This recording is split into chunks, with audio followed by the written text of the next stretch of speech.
ပဒန်းဆိုတဲ့နမီကိုကြားရင်အင်အားကြီးတဲ့ဟီးရိုးတယောက်ပဲထင်ကြတယ်ဒါပေမဲ့သူကအစပိုင်းမှာလူသားပဲဖြစ်ခဲ့တယ်ဆိုတာကိုမင်းသိတာတစ်ချိန်ကပဒန်းဟာအင်အားမရှိတဲ့လူငယ်တယောက်တော်အုံနဲ့ပင်လယ်ကြားမှာရုန်းကန်နေကြရတယ်ဒါပေမဲ့သူစိတ်ထဲမှာအင်အားနည်းမှုကိုမလိုချင်ဘူးဆိုတဲ့ဆန္ဒတစ်ခုရှိတယ်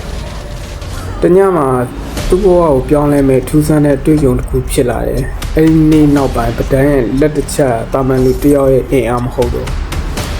အင်အားရလာတာနဲ့အများစံတက်မှုတွေလည်းလိုက်လာတယ်။ရန်သူတွေသူ့ကိုစမ်းကျင်တယ်လူတွေကသူ့ကိုကြောက်လာတယ်။ဒါပေမဲ့ပဒန်းကနောက်ပြတ်မဆုတ်ခဲ့ဘူး။ဒီနေရာမှာပဲပဒန်းရဲ့အစ်စ်မှန်ပေါ်လာတယ်။အင်အားကိုကြွားဖို့မဟုတ်ဘူး။ရက်တီဖို့နဲ့ကာကွယ်ဖို့သူ့လက်တီချက်တစ်ချက်တိုင်းမှာဆုံးဖြတ်ချက်ရှိတယ်။ထွဲနဲ့တိုက်တဲ့အချိန်မှာလည်းပဒန်းကရှေ့ကနေထွန်းပြီးတယ်။နောက်ကျန်လည်းမနေဘူး။သူကနေရန်လိုရန်သူတွေကိုတားဆီးပြီးမိတ်ဆွေကိုရက်တီစေတယ်။အဲ့ဒီလိုတဲ့လူသားတယောက်ဟာလူကျန်တယောက်ဖြစ်လာတယ်။ပဒန်းဆိုတာအင်အားကိုရခဲ့ပေမဲ့စိတ်ကိုမဆုံးရှုံးခဲ့တဲ့စစ်တီဖြစ်ပါတယ်။ကဲဒါဆိုရင်ပဒန်းကိုက်ကိုတွားလိုက်ရအောင်။ပဒန်းကိုက်ကိုမတွားခင်ပဒန်းကဘလို့ဟီးရိုးလဲ။ပဒန်းဟာ crown control နဲ့ bat damage အားကောင်းတဲ့ fighter တယောက်။သူတစ်ပြေးနေရနာ fight တဲ့ချိန်ရဲ့ 1v1 ရဲ့ team fight law တွေမှာသူကရန်ကျန်းတယ်။ဒါဆိုရင်သူရဲ့ skill ကိုသိထားဖို့လည်းအရေးကြီးရပေါ့။ Passive အနေနဲ့က visit threat တွေက ship break ရဲ့ extra damage long trade လို့ကောင်းတယ်ပေါ့နော် speed hit မဟုတ်ဘဲနဲ့ကျွန်တော် timing မှန်နေရိုက်သွားဖို့လိုတယ် skill 1က strike ပင်ပါတော့အဖြောက်လက်တီ lane control အတွက်သုံးဝင်တယ် skill 2ကနေရန်ဖန်တီးတဲ့ skill enemy ကိုနေရန်နားမှာထောင်နိုင်လို့ရှိရင်ဒီပဒန်းရဲ့အစစ်မှန်စတင်ပြီလို့ပြောလို့ရတယ် ultimateနဲ့ skill 2နဲ့တွဲသုံးရင် enemy ကလုံးဝမလွတ်နိုင်ဘူးဒီနေရာမှာ combo ရေးကြည့်တယ် skill K combo skill 2ဒါမှမဟုတ်နေရန်ရှိ enemy ကိုညှက်မယ်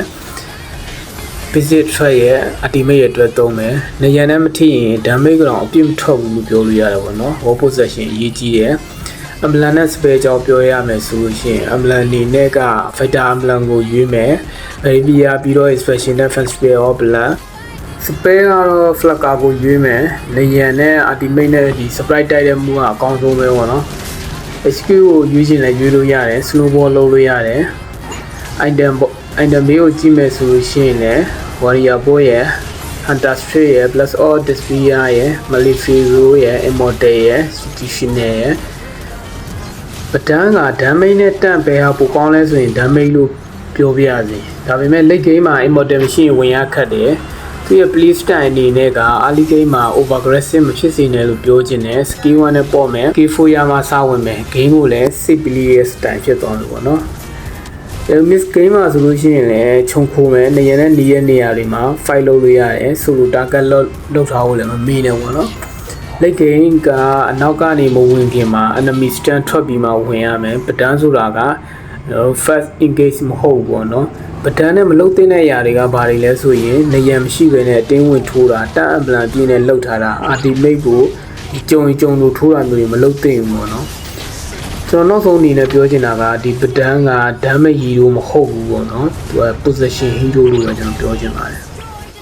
ဒီ channel ကိုကြည့်တာကအရန်ကျန်းတဲ့ play ကြည့်ကြလို့မဟုတ်ဘူးစဉ်းစားပြီးကစားတဲ့ gameplay hero တယောက်ချင်းစီရဲ့အကြောင်းရင်းကိုနားလည်ခြင်းလို့ game ကိုတကယ်တိုးတက်ချင်တယ်ဆိုရင်ဒီ channel ကို subscribe လုပ်ထားပေးပါ